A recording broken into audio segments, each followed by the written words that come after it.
Hello student, नमस्कार विद्यार्थी मित्रांनो. इयत्ता 7वी सुलभ भारती मराठी. आपण पाहत आहोत पाठ क्रमांक 9 वाचनाचे वेळ.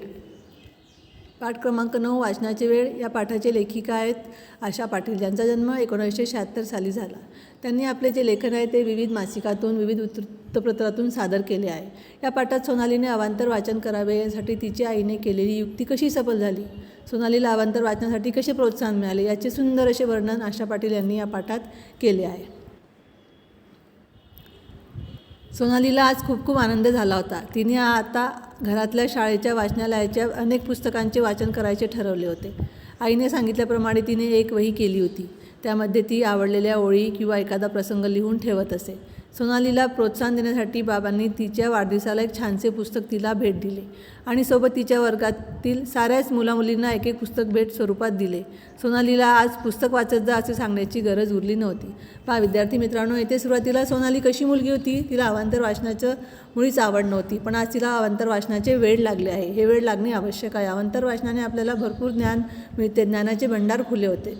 आपल्याला अवांतर वाचनाने भरपूर ज्ञान मिळत असते. त्याचप्रमाणे सोनालीला आज खूप आनंद झाला होता. पहा सोनालीच्या आनंदाचे कारण काय, तिने आता घरातल्या शाळेच्या वाचनालयातल्या अनेक पुस्तकांचे वाचन करायचे ठरवले होते.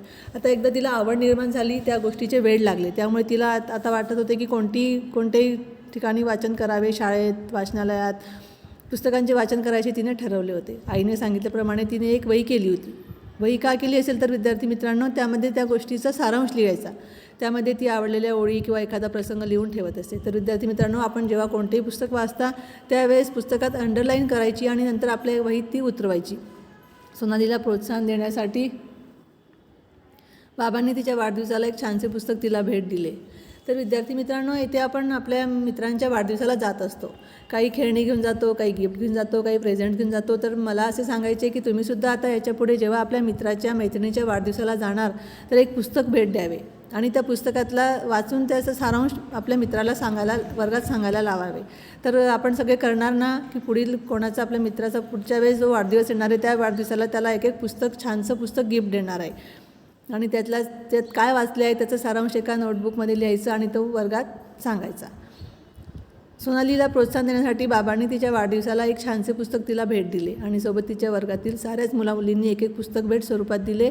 सोनालीला आता पुस्तक वाचत जा असे सांगण्याची गरज उरली नाही. पहा तर विद्यार्थी मित्रांनो, येथे कशी आवड निर्माण झाली आणि आवडीचे कसे वेड लागले हे आपल्याला प्रस्तुत पाठात आशा पाटील यांनी एकदम छान अशा प्रकारे वर्णन केले आहे.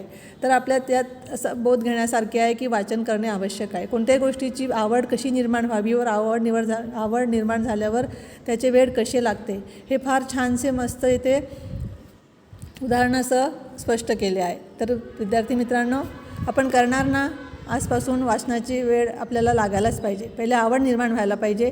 सुरुवातीला आपल्याला कंटाळवाणे वाटते, बोर वाटते. कोणतेही पुस्तक किंवा कोणतेही मासिक वाचायला घेतले तर सुरुवातीला आपण फक्त पानं पलटत जातो, चित्र बघत जातो. पण नंतर ज्यावेळेस आपल्याला एखादं चित्र आवडतं त्यावेळेस आपण तिथे थांबतो, पॉज घेतो आणि ते वाचण्याचा प्रयत्न करतो. असंच आपण जर एखाद्या पुस्तकाच्या सुरुवातीपासून पहिल्या पेजपासून वाचण्याचा प्रयत्न करायचा, वाचत राहायचं, समजेल किंवा न समजेल तरी वाचत राहायचं. पण धीरे धीरे आपल्याला समजण्यास सुरुवात होते, आपल्याला आवड निर्माण होते आणि अशा प्रकारे आपल्याला वेळ लागते. त्यामुळे आपल्याला पुस्तकाची आवड निर्माण होईल. तर विद्यार्थी मित्रांनो, येथे आपण वाचनाचे वेळ हा पाठ पूर्ण केला आहे.